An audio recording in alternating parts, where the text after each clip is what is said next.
Okay, so this is layout number 15, so only a couple more and we will have used this collection to its maximum. So this is the pattern paper that I was so not looking forward to cutting up the back of them. They have these beautiful doilies on the other side, which I absolutely loved, but I love that green pattern paper. There wasn't a lot of green in this particular kit, so it was nice to be able to do some extra pages using the green. So I decided to use the circle, what was left of it, and just use it all on one layout. This is a picture of my son up in an apple tree. So I put the picture in the center of the cardstock and then just cut it out, and then I'm just going to use my trimmer and just leave a nice small dark brown border around the photo. And the background of my layout is going to be a craft.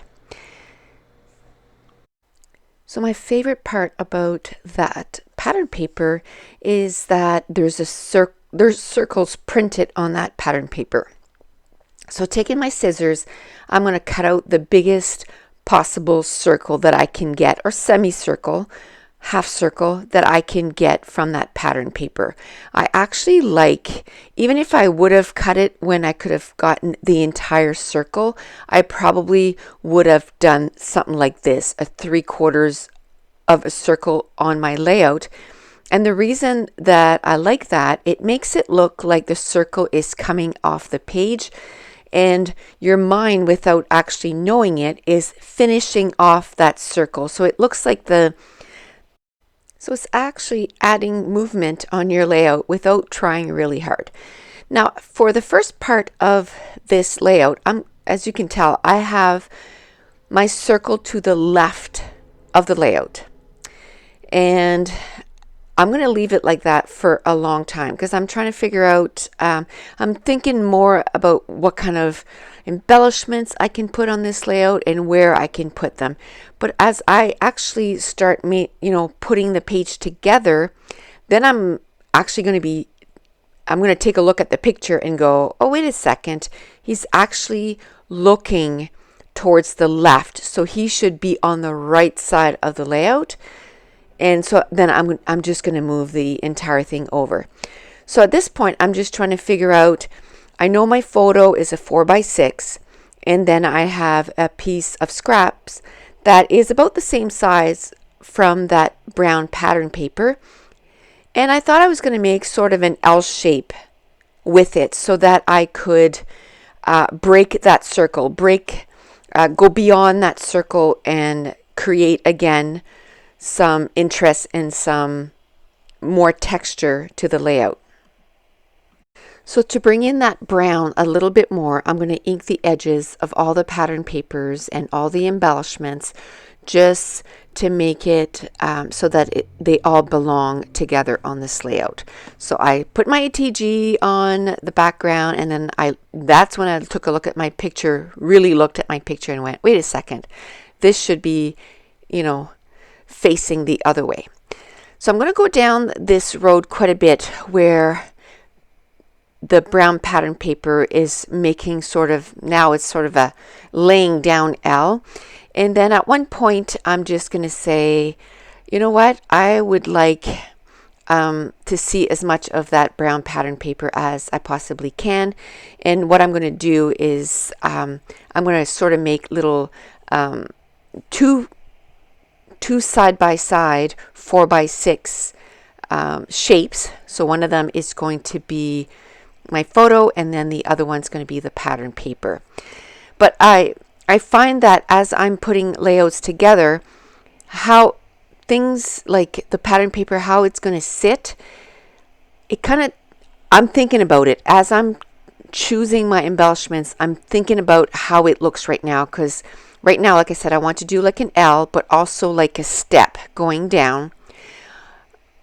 And while I'm thinking about that, how I want that to look, I'm just playing with the embellishments, because I find when I don't know what I want to do in a certain part of the layout, I move on to something else. I start thinking about, what kind of, with the embellishments that I grabbed, what can I put together and start playing with the embellishments.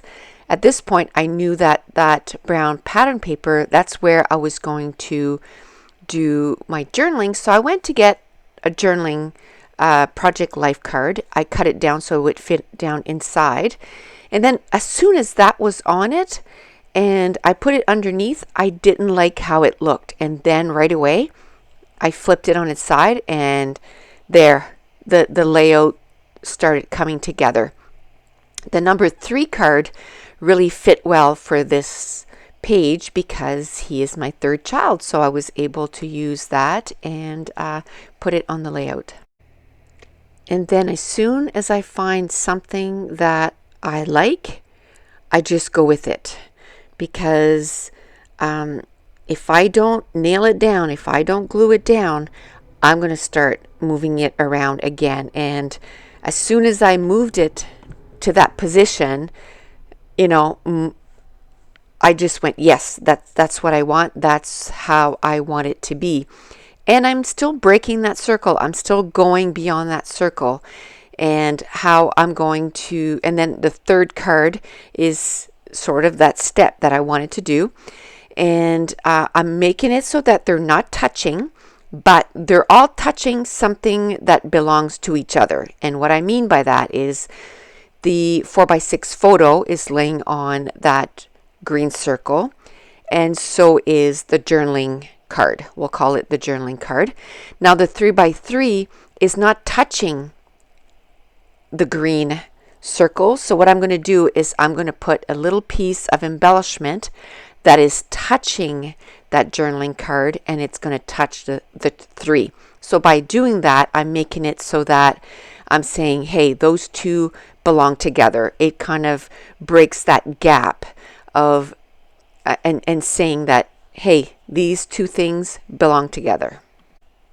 So now for my 2 other clusters, I'm going to go on to that, that same principle. So at the top, the one that I'm working on right now, I had a tab, and it was like an arrow. And I'm making it so it's touching that circle, and I want to break that circle again. I want to give it some movement. So only part of it is sticking out. And then I'm going to take one of those little sequins that are in gold that I used in that first cluster, and I'm going to put it in that top cluster. And then in the first one, I put a little potty person, and then I'm going to put a little potty guy too, potty boy, I guess, in that cluster also. And then I did take some enamel dots and stars, and I'm going to divide it up between the 3 clusters. Now the cluster at the bottom is going to be considered my little cluster. So that I just have a piece of a tab, one of those sequins, the gold sequins, and then some enamel dots. And for the different in the texture in that one, I'm going to put a cork star. So the other 2 have enamel stars, and then that last one, it's the same color as the potty people, but it's going to be a star, so it brings in the 3 stars. Now I wanted to add something that would sort of draw your eye even more to the left side of the layout. So instead of putting a border all the way around the cardstock, I'm just going to cut down the craft cardstock, and I'm going to tuck it so it's all the way to the one side of the layout, and it's going to give me about a little bit more than 1/4 of an inch of the brown cardstock, but a little less than 3/4 of an inch. And I didn't measure it, I just kept cutting until I felt like I had enough showing.